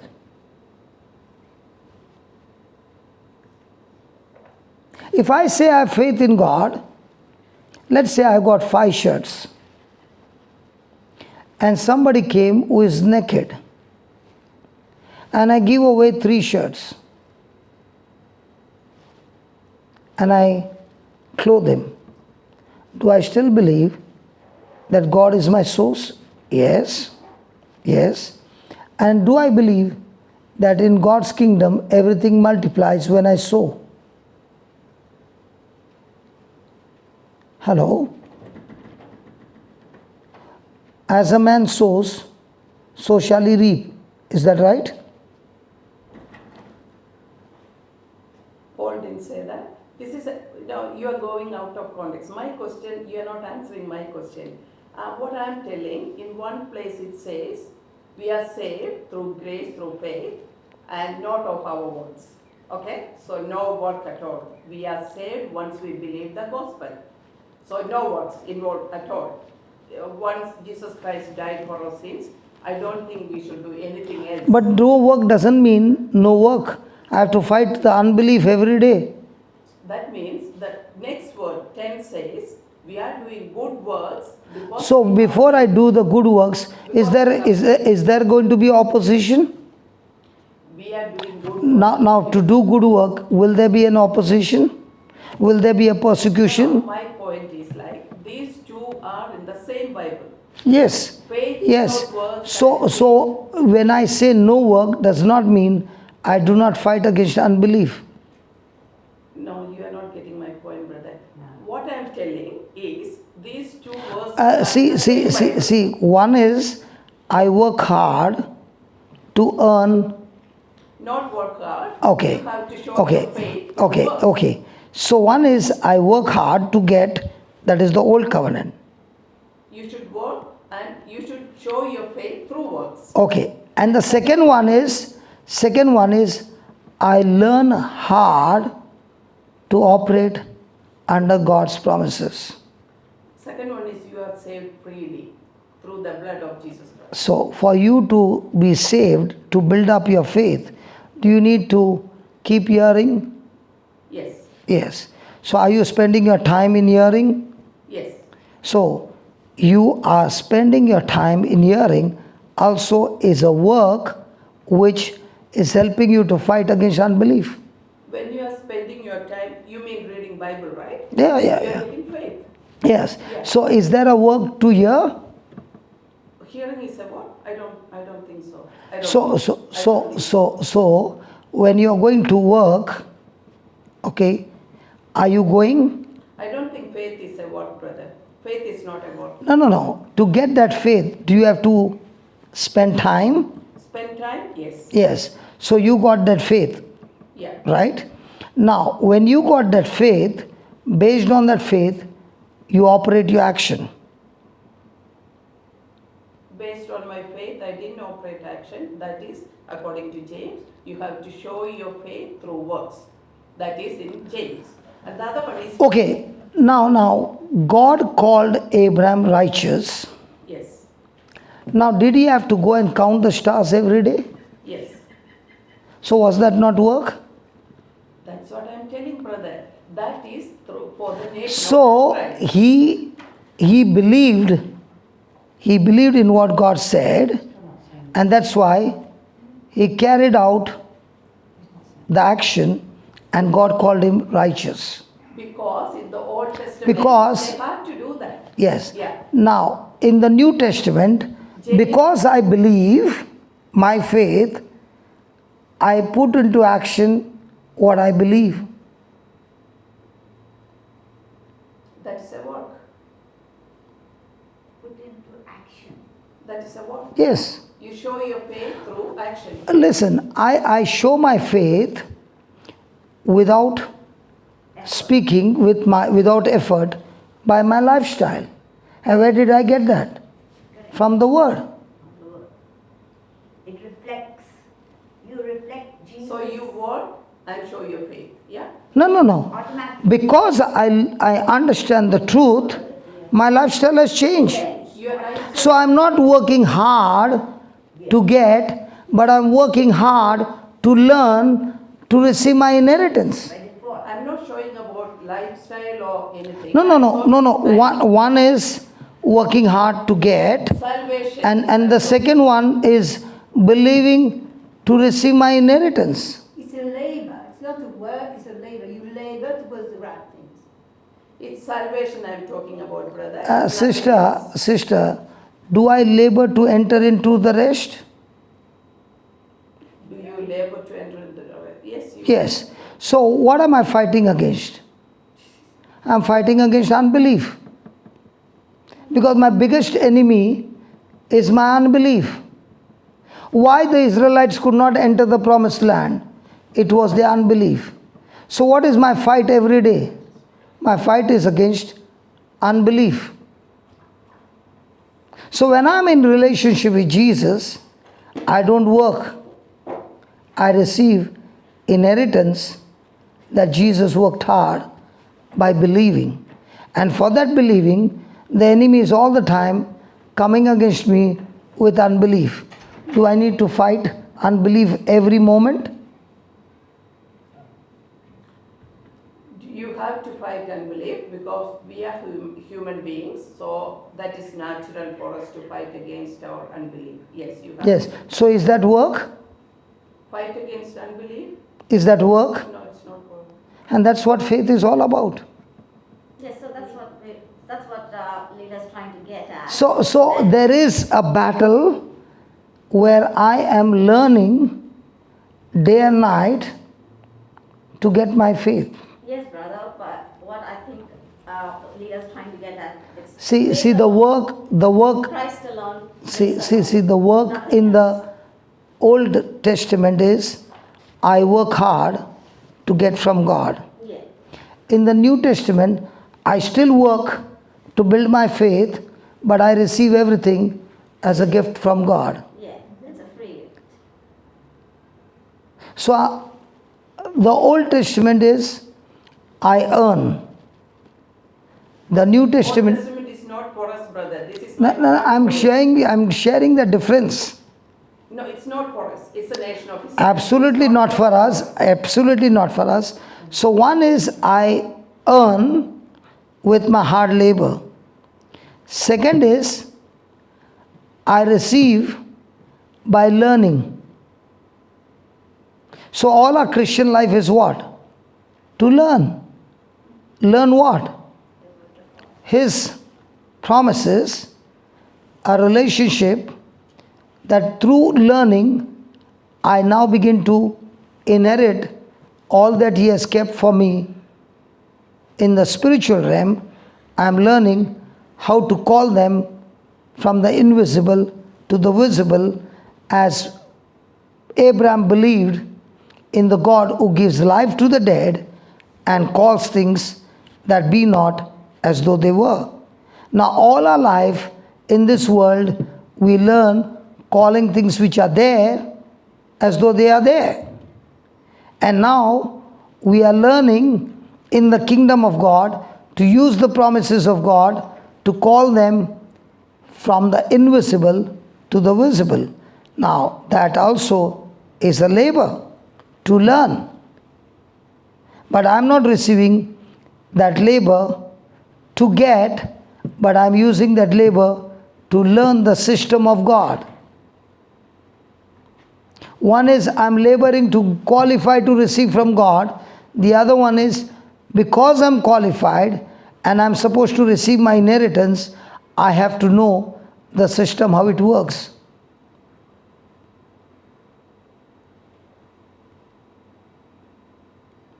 So one is talking about laboring to qualify. Second one is saying, because I am qualified, I am learning the system so that I can inherit. So all my journey is going to be learning. And in that learning, Inherit what, brother? inherit what Jesus finished for me on the cross. No, inherit salvation is the Not only salvation, but He has given you the whole package. So, Healing, Old deliverance. Testament, do you believe that Old Testament God was speaking to Israel only? There was any saving grace from He was speaking to Israel because He wanted to bring His Son into this world where we involved so that He could bring salvation to the whole human race. where we as Gentiles, So you will find God so different in the Old Testament and God. one, but God, there are different ways. God Hello, listen. You find God so different in the Old Testament and in the New Testament. In the Old Testament it talks about killing. And the same God is talking about love in the New Testament. Let me give you an example. Supposing a person had gangrene and he comes to you. What would you say? Should I chop off his leg or not chop off his leg? If you chop off his leg, you are saying, I can save this person. So the law was given to man to show man that he can never qualify to heaven. And at the same time, He gave the law so that the lineage from Abraham to the coming of Jesus, He could keep everybody out of that bloodline. Once Jesus came and finished the job, now the same God is not talking about killing, He's talking about loving. Because He did not want that gangrene from outside to touch the people of Israel. That's why you find the same God, different nature. Before Jesus is coming, He is a different. After Jesus finished the job, He's full of love.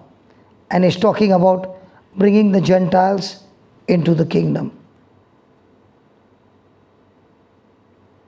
So why are we learning, following the Old Testament? We are not following the Old Testament. I am talking about all the New Testament. So you were talking about Mark, the faith, about the fig tree and everything from the Old Testament. Why are we You know, it's not the Old Testament. It is you taking that parable in your own practical life, that there are so many it talking to you. And if you It's don't, not talking to us, no. okay, is that sickness not talking to you? No. If you are sick, that symptom doesn't talk to you. It's a biggest lie. No, I'm not talking about the sickness. I am talking about it. It can be any circumstance, any situation, any thing that is coming against you. It always talks to you and it tortures you day and night in your emotions. Okay, let me ask you one thing. I will not say anything else because there is a words in 1 Timothy. I think, all these arguments are in vain. There's no point talking about in arguments. That's not going to, no one is going to See. But let me tell you one thing. Do you believe that Jesus Christ came as He was born as a man? He came for us or for nation of Israel? What do you believe? He came for the whole world. He died for the whole world. No. That's why. He was That's only dealing with see. Sorry, See. It says in Matthew 15:24, He came for the nation of Israel. And what does John 3:16 say? He came to, No, what does John 3:16 say? that is his birth, that was going to be fulfilled later on by his dying on the cross. That So how come the Gentiles came into the Lord? after Jesus died on the cross. Yes, so we are living after Jesus' death or before? Yeah, After. after. So is the gospel open for everybody? Now. Yes, Through yes. Paul. I am living in the now. I am not living before Jesus' death. Through Apostle Paul. Because Yeah, it was yeah, brother. ministry. There is a problem. When I was living in darkness, I was living in the Old Testament. Yes, I was in sin. yes, And the Lord talked to me about my defects and everything. And when I read the Old Testament, I see all my defects. yes. Until I get salvation, the Lord blessed me. Now I live in the New Testament. Amen. But both sides, whether the one church exists, doesn't exist, but a personal God for me, the Old Testament is myself. All my sins, what Abraham do, everything. Amen. When I read it spiritually, not according to history, I read it with my heart. Praise God, brother. What has happened is our relationship with God became intimate because I was living like a Gentile myself. All of us. And it is the gospel that changed our life and brought us out of darkness into His marvelous light. And we do not learn the scriptures for argument, but to go deeper and deeper into an intimacy with God. Praise God. Thank you, Jesus. Yes. We learn the scriptures how everyday situations, circumstances, mountains threaten us and break our emotions, and we Absolutely. end up living a defeated life. And now here is God teaching us through the scriptures how you can change every situation of your life. I can show you thousands and thousands of people who are in depression coming out of depression by preaching the gospel. I have a rehab where drug addicts and alcoholics are treated with the word of God, and their lives have changed into wonderful citizens of the kingdom of God. That's how we live with alcoholics and drug addicts every day. I want to ask, one drug addict in a house can make the family a mess. How can 70 live together in one house? It has to be the power of the gospel of Christ. I remember in my past life, I used to watch WWF. That was my favorite, right from childhood. And I began, and I said, God, I want to do something for the drug addicts. So we invited a retreat only for the drug addicts. 25 of them in a resort. And I took the keys, locked the door, and I said, the keys are with me. Now anybody would say, when a person gets that turkey, and he desires for the drug, to get that drug, he can kill a person, right? And I said, God, I'm going to believe in Romans chapter 1, where Paul says, I'm not ashamed of the gospel, for it is the power of God for everyone who believes. So 25 of them, and I said, I have found a new drug and I want to give it to you free. And all you have to do is speak Luke 4:18 and 19, and you will be getting this drug absolutely free. And in my heart I'm saying, God, your word says life and death is in the power of the tongue, and those who speak it shall eat its fruit. So I'm making them repeat Luke 4:18 and 19, all of us holding hands, and I said, you shall see the glory of God. And I said, God, I preached the gospel, now it's your turn to confirm what is being preached. And holding hands, first one fell down. And they asked me what happened. I told you it's a new drug. And they all lived with me for 10 days without withdrawals, and everyone got delivered without withdrawal by preaching to them the Word of God to make them believe the unseen. And that's how I started the rehab. 70 people, hardcore drug addicts, living under one roof, everybody with love. Father in heaven, we thank you, we praise you, Lord, that all that we study the scriptures, it's to get in intimacy with you, into a relationship. And thank you, Lord, for the truth that sets us free. Thank you, Lord, for the abundant grace that multiplies through the knowledge that comes from you. And the grace is your ability given to us, your power, your anointing given to us absolutely free, even though we don't deserve it. And using this ability in our everyday life, we live that victorious life that you have promised us.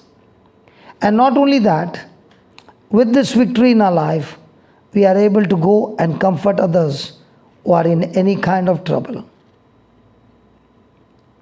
Thank you, Lord, for teaching us through that word how we can speak to every mountain of our life, what to do, where to go, not doubting in a heart, but believing in a heart that those things that we say shall come to pass. Amen. Thank you, Lord, when we speak our desire to the things that we do not desire, by faith, the things that we desire, which is invisible, we call those desires to come, terminating the things that we do not desire. Thank you for teaching us the principles of faith, that we no longer live a life like a thermometer, but we live a life like a thermostat, every day in our life, confessing and believing from our heart that Jesus Christ is our Lord. In everything we say, in everything we do, Jesus, you are the master of our life, and we submit to you every day of our life. Thank you, Father, for this powerful teaching. In Jesus' name, amen. Amen. If I have offended any one of you, please forgive me. I love you, and we love each other. We love each other, brother. It's Amen. not about No, but sometimes, This is not for argument, this is just our point of concern. yes. And I think we have to be patient and allow the Holy Spirit to Amen. minister. We're not there to criticize. Yes. Surely, we are here as a family. Understand each other. We are Yes. Well said. Yeah. Praise God. Thank you, Jesus. Thank you. Jesus. We're not finished yet. Yeah, after lunch we will have. Yes, after lunch, we've got more talks. Okay, people, everybody, thank you for your attention.